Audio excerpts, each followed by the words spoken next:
ওকে গুলি করায় রেগে গেল বন্ধুরা এমনটাই দেখতে পাবেন। বিস্তারিত জানতে ভিডিওটিতে লাইক দিয়ে চ্যানেলটি সাবস্ক্রাইব করে দেখতে থাকুন। গল্পের শুরুতেই দেখা যাবে ও সবার সামনে দাঁড়িয়ে বলতে থাকে, আসলে আমিও চিন্তিত ছিলাম যে আমাদেরকে এই কাজটা করা কি ঠিক হচ্ছে। আমি স্বপ্ন দেখেছিলাম যে একজন মা হয়ে আরেকজন মাকে এরকম হেনস্থা করাটা কি উচিত হচ্ছে, তাই আমিও দোটানার মধ্যেই ছিলাম। তারপর ঠাম্মি আমাকে বলে, ঠাম্মিকে তখন আমি কিছু না ভেবেই ফোন করে ঠাম্মিকে তখন আমাকে সবটা বলে। ঠাম্মি বলে, দোটানার মধ্যে থাকিস না, তুই যেহেতু সন্দেহ করেছিস সেটা তুই শেষ দেখে ছাড়, না হলে তোর মনের মধ্যে এই আফসোসটা সারা জীবন থেকে যাবে। তখন শুভ বলে, কিন্তু ঠাম্মি আমি কি করব এখন, আমি এমন একটা স্বপ্ন কেন দেখলাম। তখন ঠাম্মি বলে, তুই তোর মনকে প্রশ্ন কর, তুই যেটা করতে চাইছিস সেটা কর। আর ওদিকে দেখা যাবে সেবন্তী কি বলতে থাকে, তুমি সবটা জানতে তাই তো, তুমি সবটা জানতে, আমাকে কিছুই জানাওনি, কেন তুমি আমাকে বললে না। আর বলে, তুমি আমাকে বিশ্বাস করতে পারোনি। আর তখন শুভ বলে, না মা, তুমি বাবাকে ভুল বুঝো না, আসলে তোমার কোনো দোষ নেই, তুমি ঠিক ছিলে, তুমি যেই জায়গা থেকে কথাগুলো বলেছিলে তুমি ঠিক কথাই বলেছিলে। আমি প্ল্যান করে নিয়েছিলাম যে এই বাড়িতে মোহনার সঙ্গে থাকা আমার একসঙ্গে কিছুতেই সম্ভব নয়, তাইতে আমি বাড়ি থেকে বেরিয়ে যাওয়ার নাটক করেছিলাম, বাড়ি থেকে চলেই গিয়েছিলাম। লাকি হয়ে এই বাড়িতে ফিরে এসেছি, কারণ লাকি হয়ে এই ছদ্মবেশে আমি সব জায়গায় সব কিছু করতে পারতাম, সব জায়গায় যেতে পারতাম, এমনকি মোহনার ঘরেও আমি যেতে পারতাম। সব কিছু দেখেছি, যার কারণে আমি আজকে সবটা প্রমাণ করতে অনেকটাই সহজ করেছে এই লাকির চরিত্রটা। আর তাই এখানে কারো কোনো দোষ নেই মা, কারো কোনো দোষ নেই। আর তখন মোহনা বলে, আয়ান মিথ্যে কথা বলছে, আয়ান তুমি বিশ্বাস করো, ও মিথ্যে কথা বলছে। তারপর শুভ বলে, হ্যাঁ আমিও না প্রথম অনেক দোটানায় ছিলাম, নিজেকে নিজে মানতে পারছিলাম না যে একটা মেয়েকে এরকমভাবে মিথ্যেবাদী প্রমাণ করব, আবার এরকমভাবে ভুল বুঝবো। ঠিক তখনই আমি হসপিটালে গেলে বাবা আমাকে ফোন করে আর বাবার সাথে কথা বলি। বাবা যখন আমাকে সবটা বলে আর তখন বলে, দেখ মা, তুই কোনোদিনও কোনো ভুল সিদ্ধান্ত নিসনি, তাই অনেক বুদ্ধিমতী তুই একটা মেয়ে, তোর মন যা বলছে তুই তাই কর, আর তুই কিন্তু অন্য কিছু করবি না। বাবার কথা শুনে আর তারপর আমি আবার শুরু করলাম আমার সিদ্ধান্ত। আর তখন এদিকে দেখা যাবে মোহনা বলতে থাকে, সব কিছু বানিয়ে বানিয়ে বলছো তাই তো, একটা ওষুধ এনে কি প্রমাণ করতে চাইছো তুমি, তোমার কাছে কি কোনো প্রমাণ আছে যে আমি মিথ্যে কথা বলছি, আছে কি তোমার কাছে কোনো প্রমাণ? বিশ্বাস করুন আপনারা, আমি বিশ্বাস করুন আমি মিথ্যে বলছি না, আমি কাউকে ঠকাইনি। আপনারা যে আমার সাথে এমন করছেন না, আমি কিন্তু দাদাকে বলবো, তখন দেখবেন আমার দাদা আপনাদেরকে কি বলে। তখন আদি বলে যে, মোহনা তুমি কিন্তু সব কিছুর বিরুদ্ধে চলে যাচ্ছ, বড্ড বাড়াবাড়ি করছো। তখন মোহনা বলে, প্রমাণ ছিল নাকি, জানো আমার কাছে কিন্তু প্রমাণ আছে, আমার কাছে এখন এমন যেই প্রমাণ আছে সেটা দেখালে কিন্তু তোমার পায়ের নিচ থেকে মাটিটা সরে যাবে, তখন আর তুমি কিছুই বলতে পারবে না, বুঝতে পেরেছো? আর তখনই দেখা যাবে শুভ ডক্টর দৈমন্তীর কথাগুলোই বলতে থাকে আর ডক্টর দৈমন্তীর কাছে গিয়েছিল। তখন শুভ বলে, আপনি একজন ডক্টর, আপনি কি না একজনের সঙ্গে মিথ্যে রিপোর্ট বানিয়ে আপনি এমনটা করেছেন, আপনি ডক্টর নামে কলঙ্ক। তখন ডক্টর দৈমন্তী বলতে থাকে, কি বলছেন আপনি, কি বলছেন এসব? আর তখন শুভ বলে, হ্যাঁ আপনি কি জানেন আদিত্য রয়ের স্ত্রী, যাকে আপনি মোহনার সঙ্গে মিশিয়ে ফাঁসিয়েছেন, আমি পুলিশকে ফোন করে দিয়েছি, পুলিশও আসছে, পুলিশের কাছে সব সত্যি বলতে পারবেন তো, নাকি তখনও মিথ্যে বলবেন? এবার না সত্যি বলতে হবে, আপনাকে বলতে হবে। আর ঠিক তখনই দেখা যাবে শুভ চালাকি করে নিজের মোবাইল থেকে রেকর্ডটা অন করে নেয়। আর তারপর আগেই নিজের মোবাইল থেকে পুলিশ আসলে যেরকম একটা গাড়ি শব্দ হয় সেই শব্দটা বাজিয়ে নেয়। আর তখন ডক্টর দৈমন্তী ভয় পেয়ে যায়, ভয় পেয়ে দেখা যায় শুভর পায়ে পড়ে আর এসে তখন বলে, ম্যাডাম আমাকে ক্ষমা করে দিন, আমাকে ক্ষমা করে দিন আপনি, আমি ভুল করেছি, আর কোনো দিনও এমনটা করব না। আসলে মোহন আমার বন্ধু তো রিকোয়েস্ট করেছে তাই আমি ফেলতে পারিনি, ও আমাকে এসে বলল যে একটা রিপোর্ট বানিয়ে দিতে হবে, তখন আমি রিপোর্টটা বানিয়ে দিয়েছি। আসলে শুভ সবটা রেকর্ড করে নেয়, রেকর্ড করে নিয়ে মোহনাকে সব কিছু শোনায়। আর তখন বলে, মোহনা এবার তুমি কি বলবে? তখন ডক্টর দৈমন্তী নিজের মুখে সবটা স্বীকার করলে। আর তখন বলে, শুনুন আপনারা যেরকম ঠক না, ওরকমভাবে আপনাদেরকে ঠকবাজি করেই ঠকাতে হয়, বুঝতে পেরেছেন? সবটা প্রমাণ করতে হয়।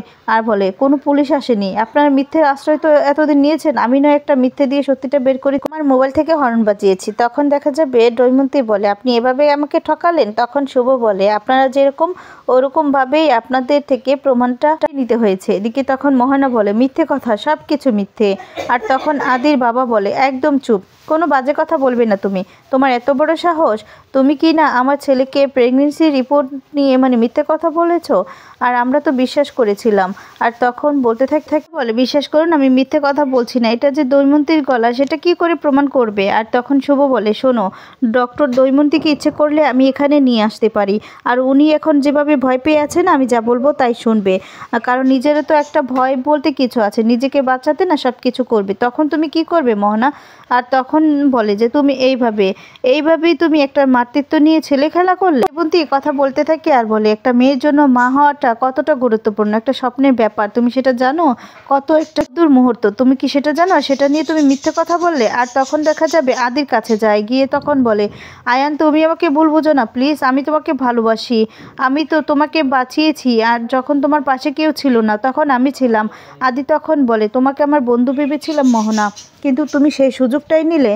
আর তখন মোহনা বলে, কিন্তু সেদিন রাতে। আর তখন বলে, কি হয়েছিল বলো, কি হয়েছে? আগে পরে সব কথা আমার মনে আছে, কিন্তু তুমি যেই মুহূর্তের কথা বলছো সেটাই আমার মনে নেই। আসলে এরকম কিছু কি হয়নি মোহনা, তুমি না মেয়ে নামে কলঙ্ক। আর তারপর দেখা যাবে রঞ্জিনী বলতে থাকে, ছি ছি মোহনা, তুমি এরকম নাটক করে, এতদিন ধরে নাটক করে আমাদেরকে এভাবে ঠকিয়েছো, এভাবে। আর তখন দেখা যাবে রিদ্ধি বলে, আমরা আগে থেকে বুঝতে পেরেছিলাম, কিন্তু আমাদের কাছে কোনো প্রমাণ ছিল না, তাই বুঝতে পারিনি।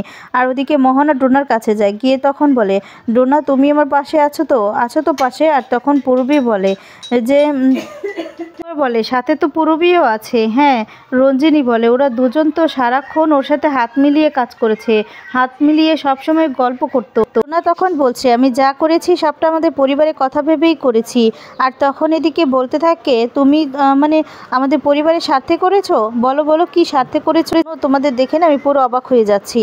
আর তখন পূর্বী বলে, হ্যাঁ আমরা তো ভেবেছিলাম মোহনা ঠিক কথা বলছে, আমরা কি জানতাম নাকি যে মোহনা মিথ্যে কথা বলছে প্রেগনেন্ট নিয়ে। আর তখন পুলক বলে, শোনো, তোমাদেরকে না কিছু বলার নেই, একটা ছেলে যে কি না সবাইকে হুমকি দিয়ে ভয় দেখিয়ে নিজের বোনকে এখানে রেখে গেল, আর তোমরা সবাই কিচ্ছু বললে না, আমি না অবাক হয়ে যাই। আর তখন সেবন্তী, আমিও না বুঝতে পারিনি, বিশ্বাস করো আমি বুঝতে পারিনি, আমরা সবাই ভয় পেয়ে গিয়েছিলাম আকাশের কথায়। আর তখন বলে যে মোহনা এরকমভাবে নাটক করেছে না, কি বলবো মোহনা, তোমার না কোনোদিনও ভালো হবে না, কোনোদিনও না। আর তখন পুলক বলে, মোহনা আমার দাদাকে এভাবে জব্দ করলো, আর বাড়ির সবাইকেই একদম কি বসলো, আর তোমরা কি না কিচ্ছু বললে না। আর তখন বলতে থাকে শুভ যে, বাবা কারো কোনো দোষ নেই, আসলে আকাশ সেন এরকমভাবে ভয় দেখিয়েছে না যে বাড়িটা ভাগ হয়ে গিয়েছিল। তখন পুলক বলে, আচ্ছা রূপক, তোরা তো অন্তত কিছু বলতে পারতি না, তোদের মতো এরকম তো আমি দেখিনি। আর তখন ঠাম্মি বলতে থাকে, পুলক তুই রাগ করিস না, আসলে আকাশ সেন এভাবে সবাইকে ভয় দেখিয়েছে, সবাই কিছু বুঝতেই পারেনি। রূপক তখন বলে, হ্যাঁ দাদা আমরা বুঝতে পেরেছিলাম যে এটা মিথ্যে, কিন্তু আমাদের কাছে তো প্রমাণ ছিল না, আমি আর রিদ্ধি অনেকবার বলেছিলাম, কিন্তু সেখানে আদি সবটা স্বীকার করে নেওয়াতে তো আমরা কিছু করতে পারিনি। তখন সেবন্তী বলে, শোনো মোহনা, তুমি যা করেছো না তার জন্য তোমাকে শাস্তি পেতে হবে, কোনোদিনও তোমাকে ক্ষমা করব না। আর এত বড় সাহস, তুমি আমার ছেলেকে কি না এভাবে ফাঁসাতে চেয়েছো? তখন মোহনা বলে, চুপ করো, আমি আর সহ্য করতে পারছি না। শুভ তখন বলে, কি মোহনা, এবার দেখলে তো শেষ পর্যন্ত কে জিতলো? সেদিনে তোমার বলা কথাটা মনে আছে তোমার? আর মোহনা যে বলেছিল সেই কথাগুলোই মনে করতে থাকে। আর তারপর দেখা যাবে আদির কাছে যায়, গিয়ে বলে, আয়ান বিশ্বাস করো আমি তোমাকে খুব ভালোবাসি, আমি আমাকে ভুল বুঝো না, আমি তোমাকে পাওয়ার জন্য সব কিছু করেছি, তুমি আমাকে ভুল বুঝো না, আমি তোমাকে খুব ভালোবাসি, আমাকে তুমি ক্ষমা করে দাও আমাকে। তখন এই কথা বললে সেখানে চলে আসে আকাশ এসে তখন বলতে থাকে, মোহনা তুই একদম কারো কাছে ক্ষমা চাইবি না, আমি কাউকে ছাড়বো না। ঠিক তখনই মোহনা বলে, দাদা ওরা না আমাকে মেরে ফেলতে চেয়েছে, জানিস তো, আমাকে সুসাইড করতে বাধ্য করেছে। তখনই আকাশ আদির দিকে বন্দুক ধরে। শুভ তখন বলে, গুলি করবেন তো করুন, তার আগে না আমার সামনে আপনার মুখোমুখি হতে হবে। আর তখনই দেখা যাবে আদি সামনে এসে জোরাজুরি করতে থাকলে দুজনের মধ্যে খুব জোরাজুরি হয়। আর তখনই শুভর গায়ে গুলি লেগে যায়। এই কাণ্ড দেখে সবাই ভয় পেয়ে চিৎকার করে ওঠে শুভ বলে। শুভর গায়ে গুলি লাগাতে আদি এদিকে খুব বেশি রেগে যায় আর ইচ্ছে মতো উচিত শিক্ষা দেয় আকাশ সেনকে। তো বন্ধুরা, আজকে ভিডিওটি তোমাদের কেমন লেগেছে কমেন্টস করে জানিয়ে দাও। ধন্যবাদ।